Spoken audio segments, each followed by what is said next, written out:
அம்மா கிட்ட இருந்து காப்பாற்றுறதுக்கு ரொம்ப நன்றிடா. அதெல்லாம் ஒன்றும் இல்லைடா, வா வேலையை பார்க்கலாம்.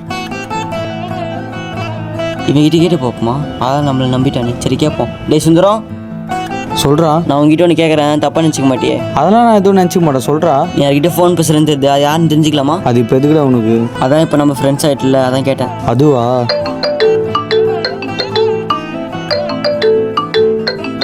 இல்லைடா, எங்கள் அப்பா அம்மா தான் பண்ணுறாங்க, பேசிட்டு வந்துடுறேன். உண்மையிலே அவங்க அப்பா அம்மா தான் ஃபோன் பண்ணியிருப்பாங்களோ? டேய் சுந்தரம், நான் கொடுத்த டைம் ஒன்று முடிய போகுது, இன்னும் நான் கேட்டது வரல, என்ன பண்ண போகிறேன்? டேய் என்னடா நெக்லாஸ் இருக்கிற? என்னை தொட்டவனை சும்மா விட்டதா சரித்திரமே இல்லைடா. மன்னிச்சு விட்றதுக்குன்னா என்ன எங்கள் அப்பா நினச்சியா?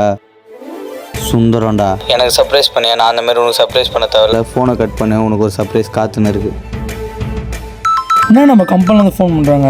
ஹலோ சார், நானே தெரியல சார், நம்ம ஆஃபீஸில் திடீர்னு சிபிஐ ரைடு நடத்துகிறாங்க சார். நம்மளுக்கு தெரிஞ்ச ஆஃபீஸர் தானே, அதெல்லாம் ஒன்றும் இல்லை. நானும் ஃபர்ஸ்ட் அப்படி தான் சார் நினச்சேன். அதுக்கப்புறமா தான் நம்ம ஸ்பை ஒருத்தவன் சொன்னால் அது சுந்தரம் சார் அமுச்சு விட்டு ஆளுன்னு. ஓ சுந்தரம், என்னடா நம்ம சர்ப்ரைஸ் எப்படி இருந்தது? நான் தான் சொன்னேன்ல, நான் தொட்டவனை சும்மா விட மாட்டேன்னு. ஆமாம், நீ ஃபஸ்ட்டு கூட ஒரு வாட்டி ஃபோன் பண்ணும்போது என்னமோ சொன்னியே, அது வேறு இந்த நேரம் பார்த்து மறந்துச்சு.